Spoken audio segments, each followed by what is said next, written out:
Hey, caregiver, what if I told you that just 10 minutes a day, you can change your home, your stress level, and your caregiving journey? Stick around. You don't want to miss this.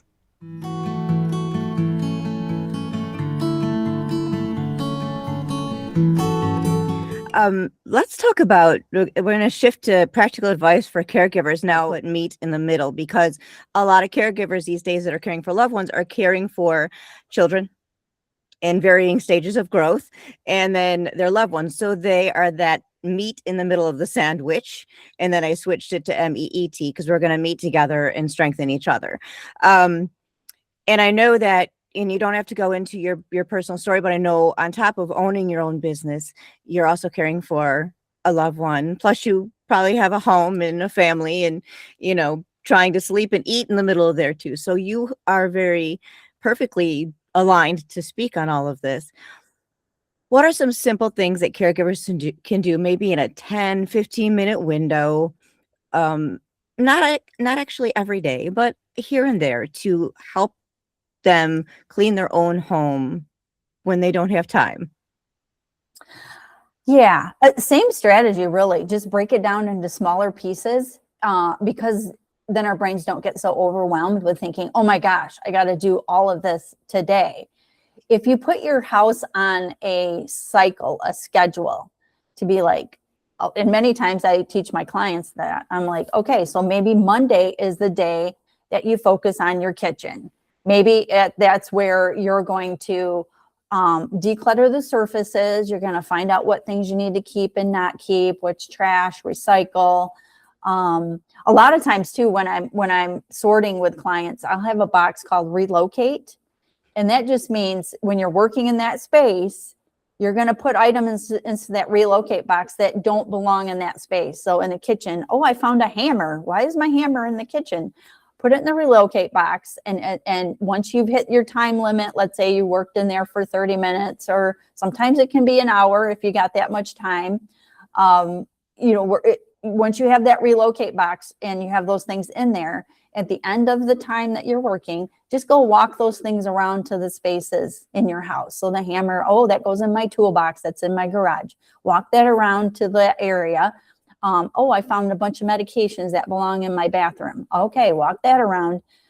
Even if it's going into an unorganized space, just do it because it's going to go into the right zone.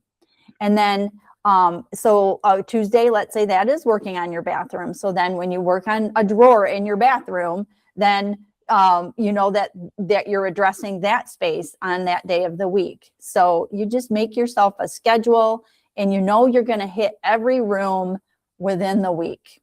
So you got 7 days, hit every room within the week, even if it's 30 minutes, it helps.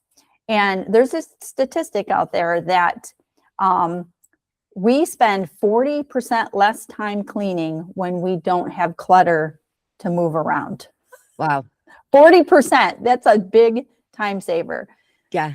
So take a big look at all of your possessions that you have. Are they functional? Do they bring you joy? Kind of morphing the Marie Kondo method of is the thing sparking joy with you? Is it not sparking joy? Is it something that you're keeping out of guilt? Is it something that you think, oh my gosh, that was my grandparents, I have to keep it because I know my mom is going to yell at me if I don't keep it. My kids don't want it though. So what do I do with it next? And I'm like, okay, that's a whole conversation about talking to yourself. And if you got somebody to bounce it off of, clients bounce it off of me all the time. And sometimes they just need permission to let it go. They just are like, Susie, I just need permission. Is it okay? And I said, yeah, let's find another home for this. Let's bless somebody else with it. Let's bless an organization with it.